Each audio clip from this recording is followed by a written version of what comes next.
Voilà, bonjour à tous, bonjour à chacun. J'espère que vous portez bien par la grâce de Dieu. L'Éternel est bon, l'Éternel est vivant. Encore en 2026, vous souhaitez une excellente année encore et plein de bonnes choses avec le Seigneur, avec l'Éternel, car il est encore présent avec nous et il veut nous faire du bien.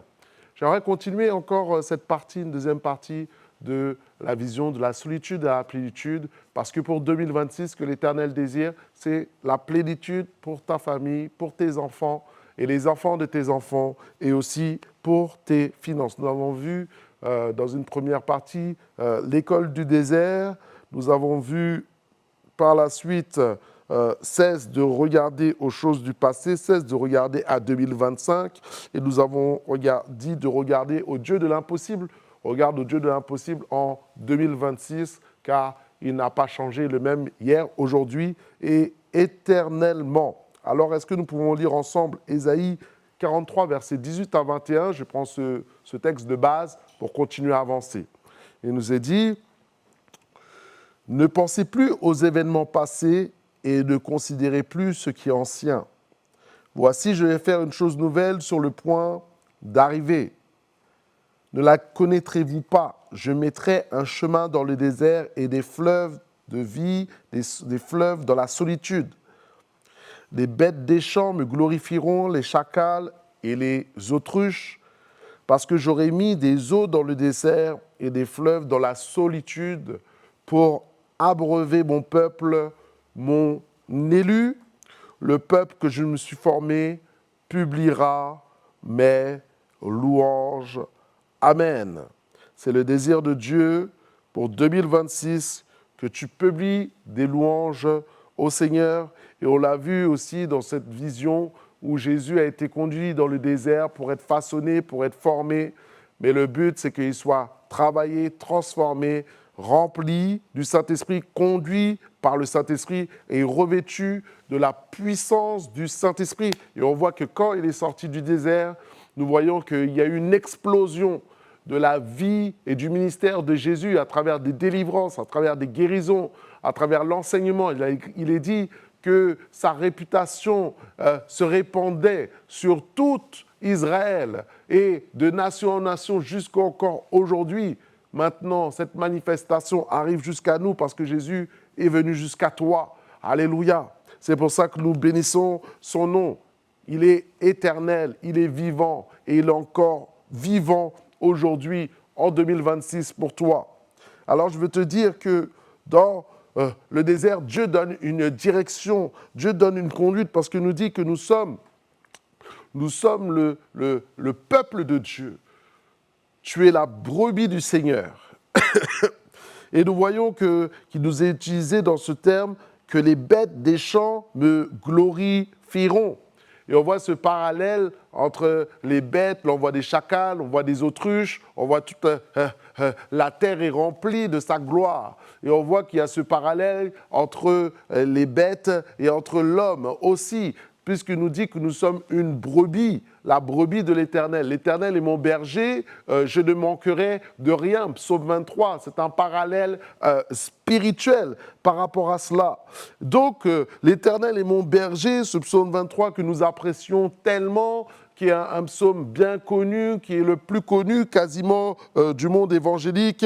Il dit « Je ne manquerai de rien ». Il me fait reposer dans des verts pâturages. Il me dirige près des eaux paisibles. En 2026, l'Éternel te dirige près des eaux paisibles, les eaux de bénédiction par la direction du Saint-Esprit. Alors, David, qui a écrit ce psaume aussi, écrit le psaume 27. Il dit cela: mon père et ma mère, même si mon père et ma mère m'abandonneraient, l'Éternel me recueillera. Même si tes amis pourraient te délaisser, t'abandonner, ta femme, ton épouse, tes enfants, l'Éternel te recueillera. Il est toujours disponible. C'est pour ça qu'on peut l'appeler Emmanuel, c'est-à-dire Dieu est avec nous. Et donc, il veut prendre soin de ce peuple. Et Jésus dit que tu es sa brebis. Tu es son peuple, tu es le troupeau de Dieu. Nous sommes son troupeau. Et Jean 10 me dit qu'il est le bon berger. Et le bon berger, il dit qu'il donne sa vie pour ses brebis. Je suis venu pour donner la vie pour les brebis et qu'elles aient la vie.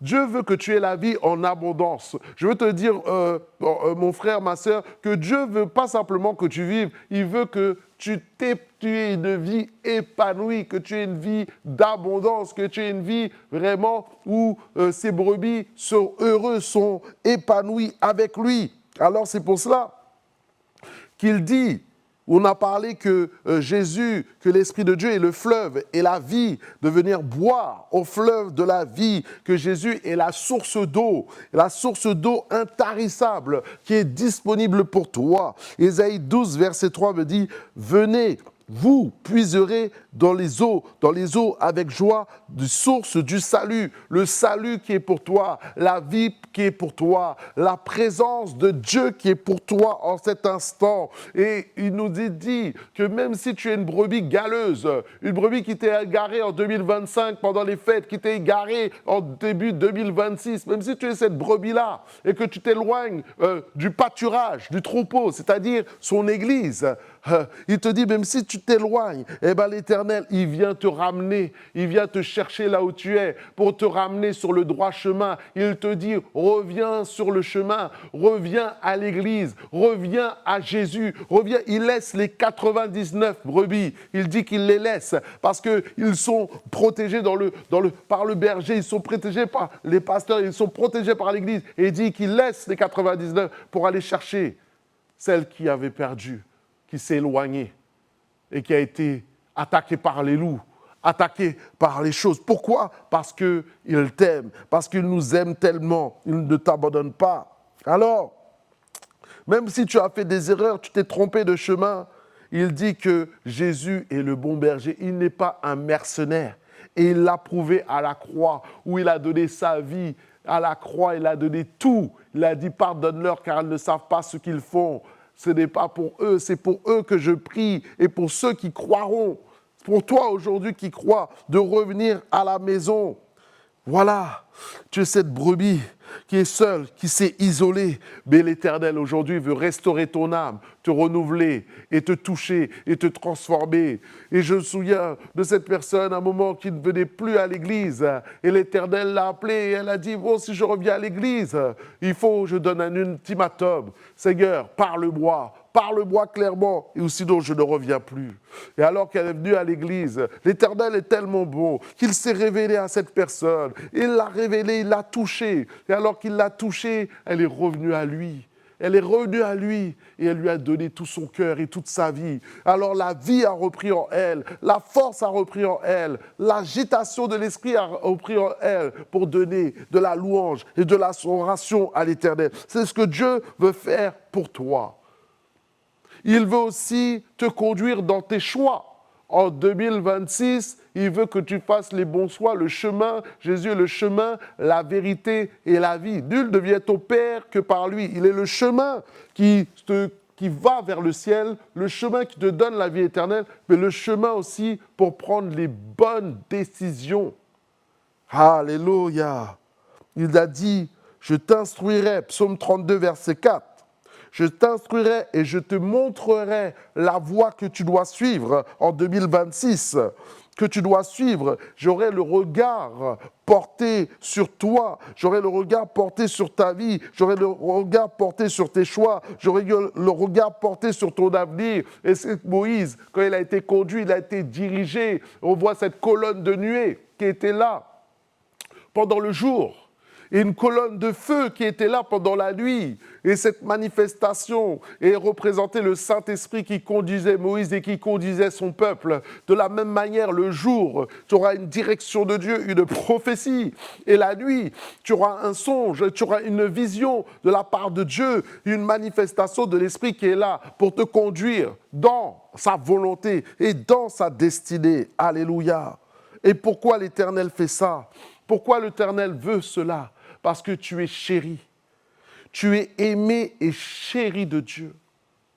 Il laisse les 99, il va les chercher. Mais les 99, il les laisse au chaud, il les garde, il les aime.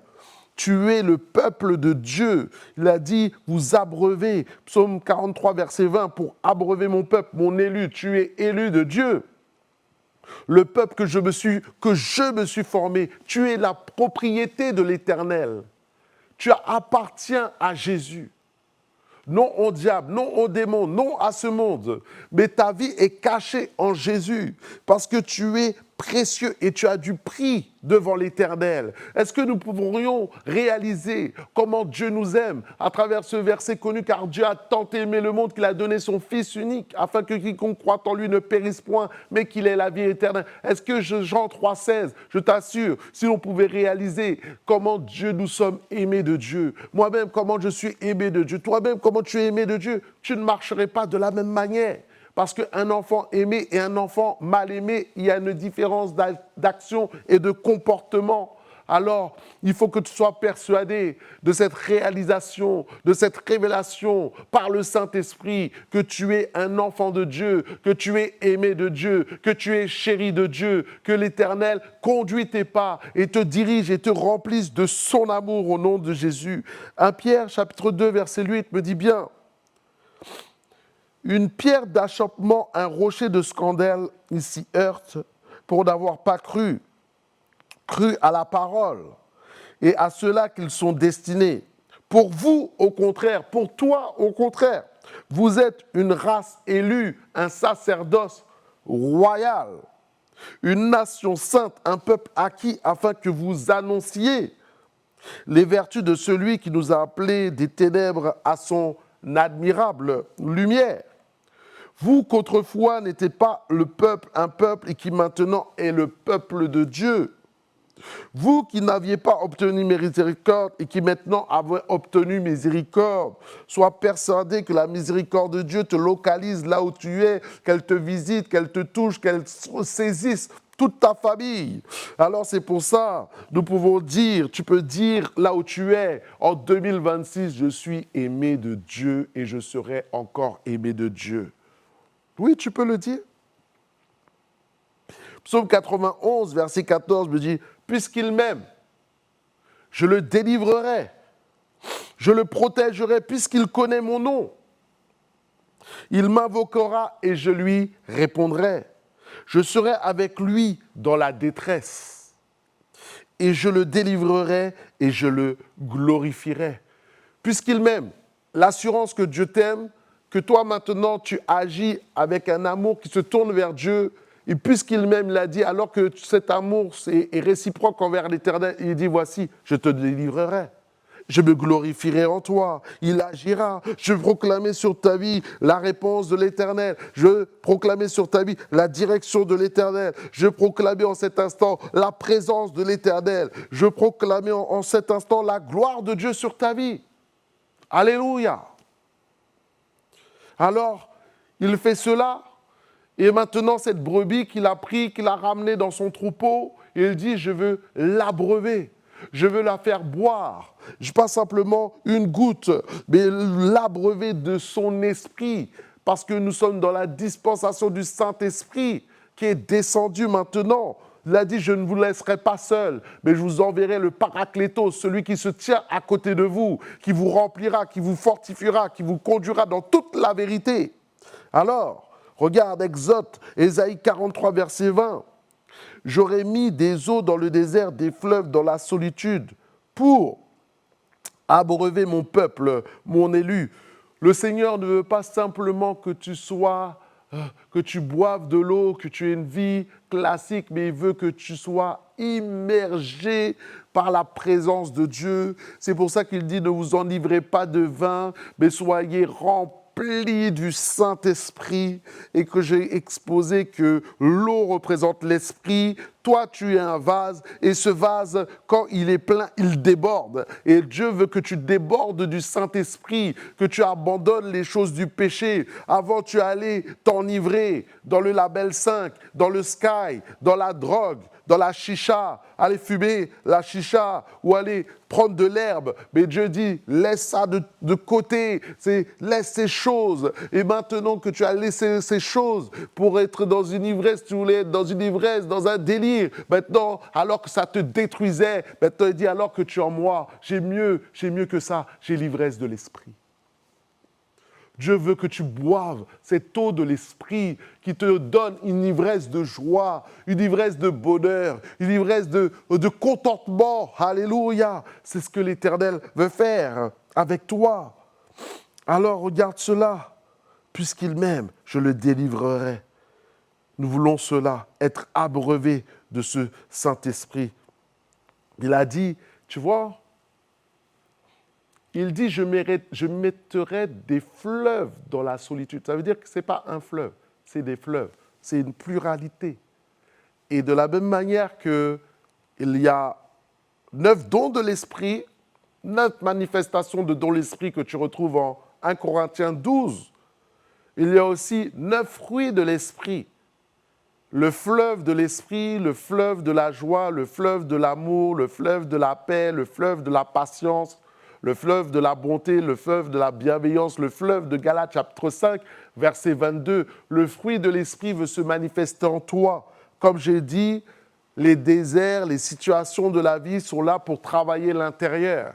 Mais quand tu reçois à l'intérieur le supérieur, alors là, c'est extraordinaire de vivre Jésus, de vivre son esprit, de vivre sa paix, même en plein désert, de vivre cette oasis qui te ressource, qui te renouvelle. Mais plus que ça, il veut que tu débordes et que cette vie que tu as reçue, tu la partages autour de toi, que tu fasses du bien à tes amis, à tes voisins et que tu le communiques, cette vie, la vie du ciel, la vie Zoé, la vie spirituelle, la vie qui transcende l'humanité. Alléluia.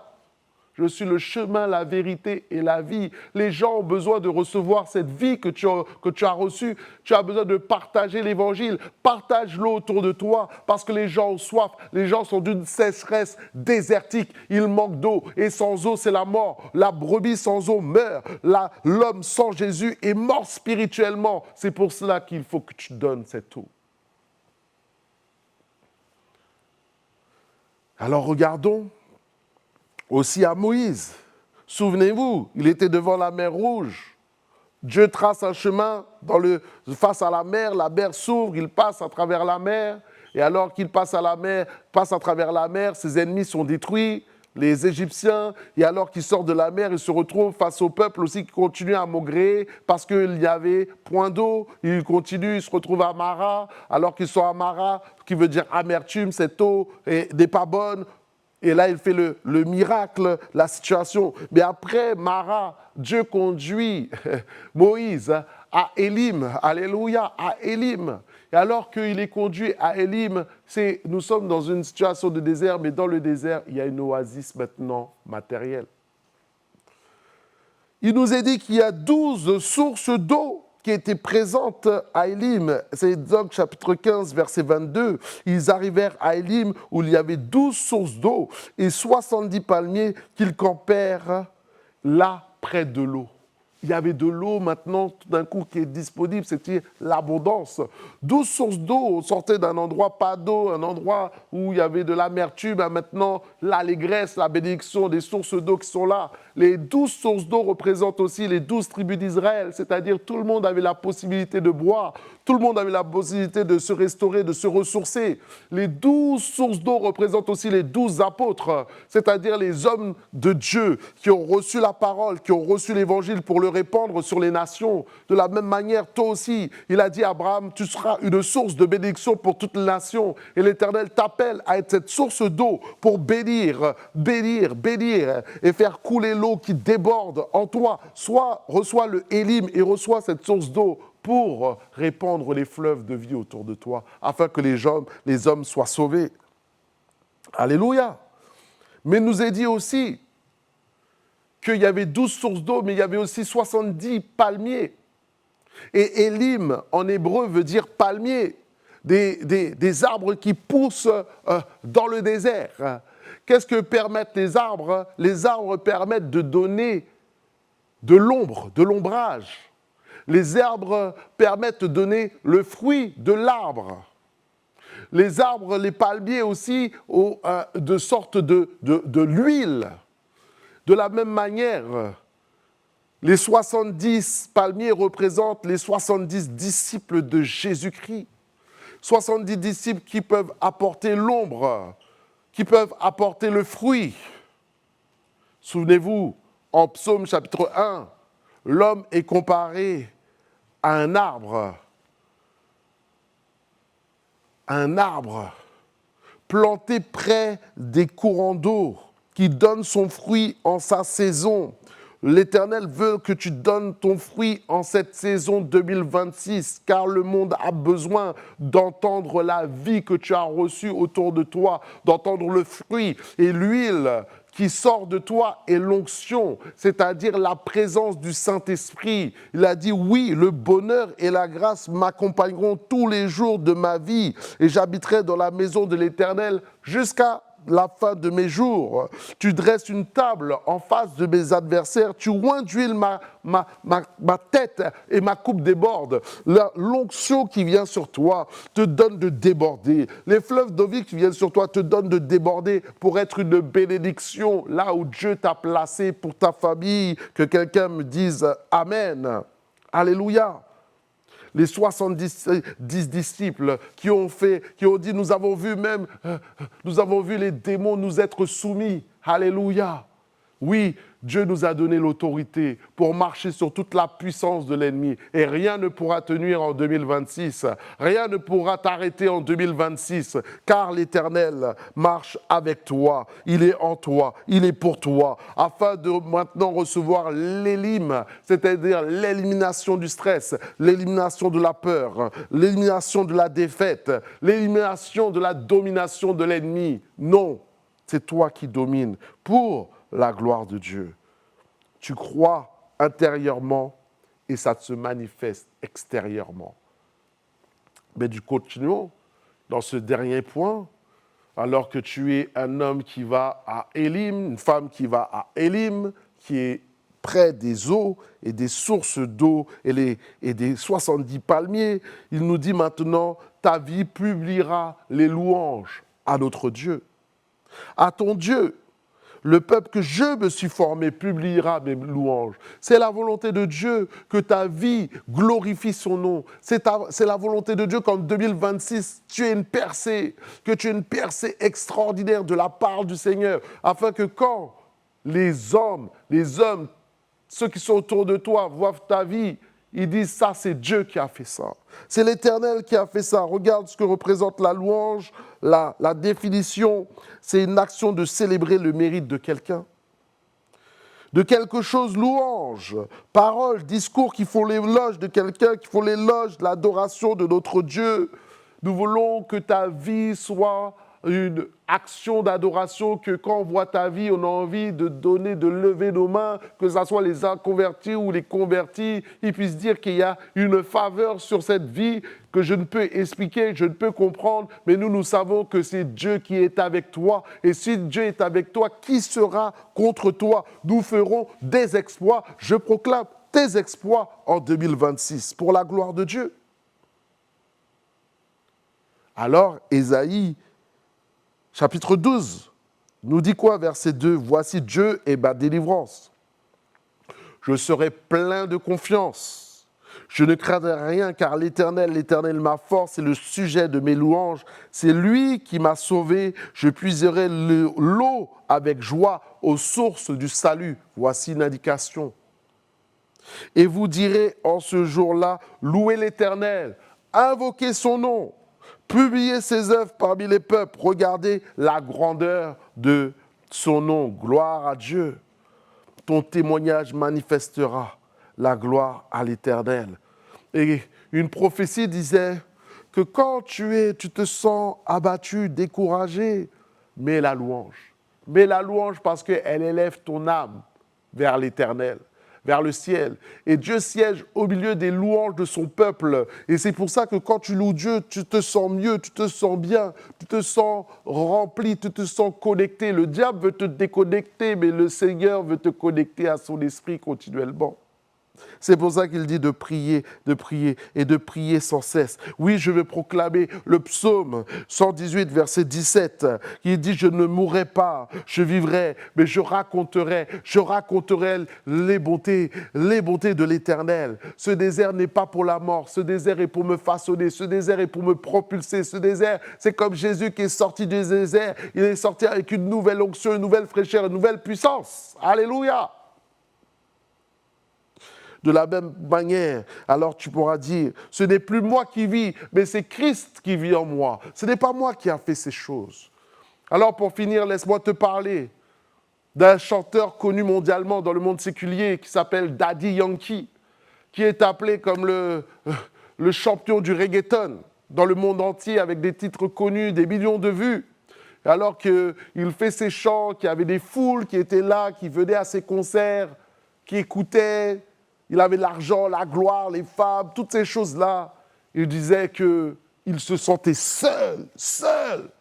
Tu peux être dans une foule avec de l'argent, avec beaucoup de choses, beaucoup de voitures, être seul.